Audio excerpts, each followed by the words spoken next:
Bismillahirrahmanirrahim. Assalamualaikum warahmatullahi wabarakatuh. Selamat sore teman-teman semua yang saya hormati dosen pengampu mata kuliah Agile and Scrum Method, Ibu Filzah Sabrina. Di sini kami akan memaparkan presentasi dengan materi Agile Unified Process atau AUP. Untuk kelompok kami, kelompok 7 dan anggotanya ada saya sendiri, Marfatur Rahman, dan juga ada rekan saya Aryo Nugroho Singgi, dan juga ada rekan saya Fikri Firmansyah.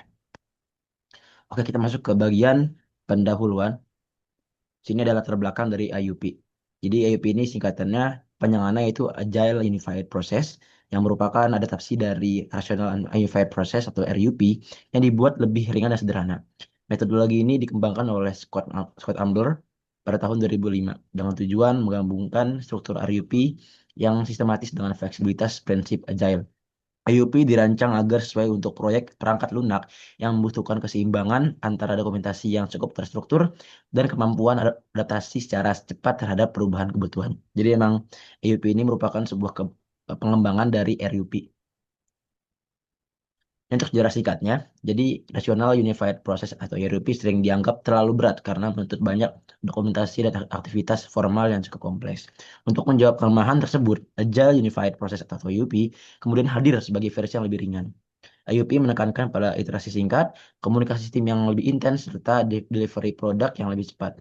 Dalam mengadopsi nilai-nilai agile, IUP menjadi lebih adaptif terhadap perubahan kebutuhan jika dibandingkan dengan RUP klasik. Jadi emang lebih efisien terkait penggunaannya.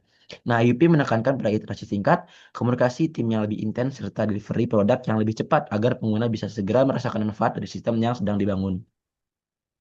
Oke, ini untuk prinsip utama IUP. Agile Unified Process atau AUP memiliki sejumlah prinsip utama yang menjadi fondasi dalam pelaksanaannya. Prinsip-prinsip ini membantu tim pengembang menjaga keseimbangan antara struktur proses dan juga fleksibilitas dalam menghadapi perubahan kebutuhan. Di sini ada beberapa prinsip dasar pada IUP. Yang pertama yaitu iteratif dan inkremental, yaitu sistem dikembangkan dalam siklus kecil. Yang kedua itu adaptif terhadap perubahan, jadi lebih mudah menyesuaikan kebutuhan baru. Yang ketiga ada dokumentasi seperlunya, jadi hanya hal yang penting yang dicatat. Yang keempat ada kolaborasi aktif, yakni komunikasi intensif antara tim atau stakeholder. Yang terakhir ada hasil nyata tiap literasi, yaitu setiap fase menghasilkan produk yang bisa diuji. Untuk selanjutnya itu ada tahapan dari IUP sendiri, yang dimana dari IUP sendiri itu ada 4 tahapan utama. Yang pertama itu adalah Inception, yang dimana Inception sendiri itu adalah pertama itu menentukan visi, terus juga tujuan, ruang lingkup, dan juga stakeholder sebuah proyek. Terus juga di sini juga membuat estimasi biaya dan juga waktu awal, lalu mengidentifikasi kebutuhan bisnis utama. Terus yang kedua itu adalah elaboration, yang dimana elaboration sendiri adalah melakukan analisis kebutuhan lebih detail, terus juga mendesain arsitektur perangkat lunak yang stabil dan fleksibel, terus juga mengidentifikasi resiko kritis dan strategi imigrasi. Terus yang ketiga itu adalah concentration, yang bagaimana concentration ini adalah pengembangan perangkat lunak dalam iterasi singkat, terus juga melakukan coding, integrasi, serta pengujian fitur. Lalu ada juga menghasilkan versi sistem yang dapat digunakan sebagian. Terus yang terakhir itu adalah transition, yang dimana transition itu adalah tahapan untuk melakukan uji coba terhadap sebuah proyek, terus juga melakukan pelatihan kepada pengguna, serta development ke lingkungan produksi dan eh, serah terima sistem. Untuk selanjutnya sendiri itu adalah aktivitas inti dari IUP. Aktivitas dari IUP sendiri yang pertama adalah modeling. Modeling ini adalah membuat model kebutuhan, terus juga arsitektur dan desain yang lebih detail.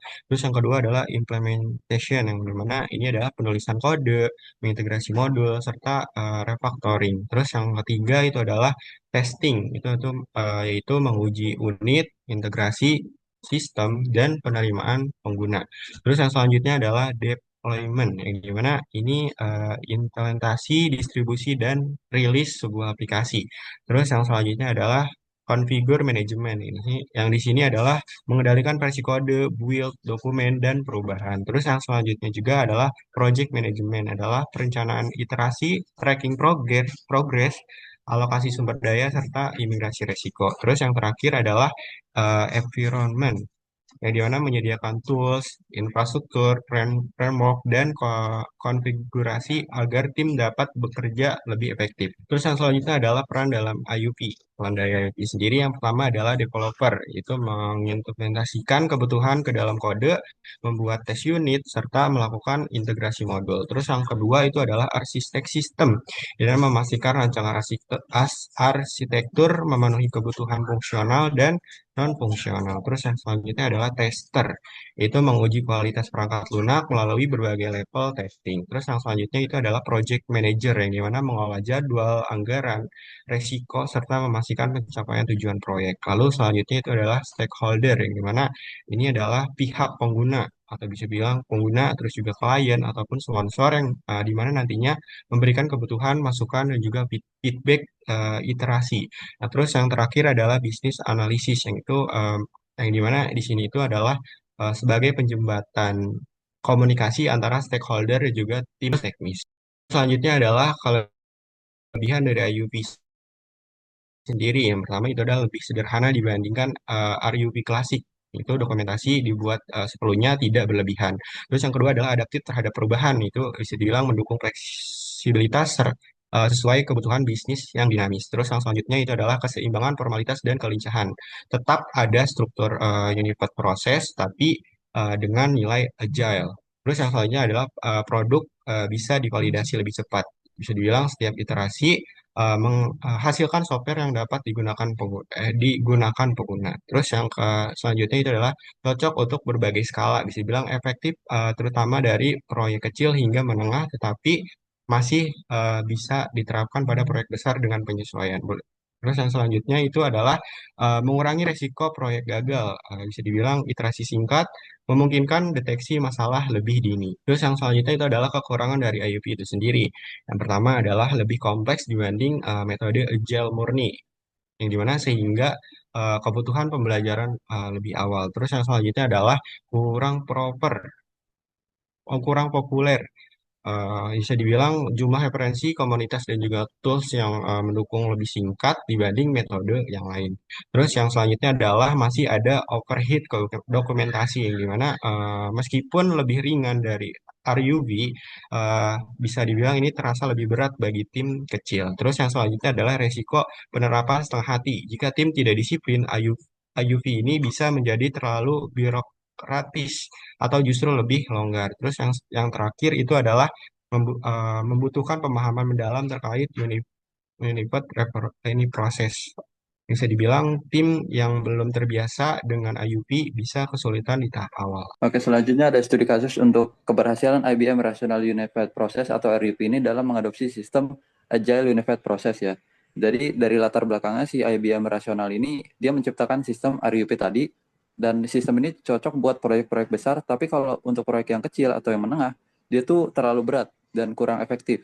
Makanya di sini solusinya si IBM itu dia menggunakan IUP dari Scott Ambler, dan untuk mempertahankan integrasi dan juga pengembangan yang lebih bertahap serta kesederhanaan agar proyeknya itu bisa berjalan dengan lancar dan tidak ada hambatan. Bisa di next. Dan ini untuk fase-fasenya belum belakang. Ini untuk fase-fasenya ada 4. Ada fase inception, elaboration, construction, dan transition. Kalau fase inception dia tuh untuk awal-awal kayak membuat kerangka gitu, buat visi misi dan list-list apa-apa aja yang penting. Kemudian untuk elaboration di sini untuk pembuatan prototipe awal, dan construction di sini untuk pengembangan bertahap. Jadi di mana nanti fase-fasenya itu bakal di feedback secara langsung dan bisa dibenarkan ya. Kemudian di fase transition ini baru nanti produknya sudah jadi dan bisa dirilis ke publik.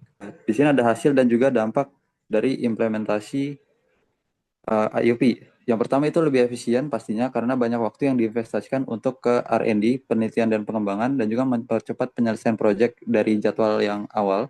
Kemudian yang kedua, ada adaptabilitas tim yang lebih meningkat karena sistem feedback yang bertahap itu ternyata membuat tim lebih responsif terhadap perubahan kebutuhan dari penggunanya.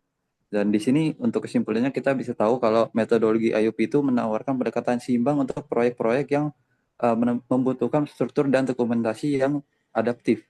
Serta ini sistem ini juga membantu mengurangi resiko serta mempercepat pengiriman produk dan memastikan hasil sesuai kebutuhan pengguna dan implementasinya di IBM Rasional itu menunjukkan keberhasilan IUP ini dalam penggunaan di organisasi yang besar. Maka mungkin sekian untuk kelompok kami. Mohon maaf jika ada salah-salah kata. Wassalamualaikum warahmatullahi wabarakatuh.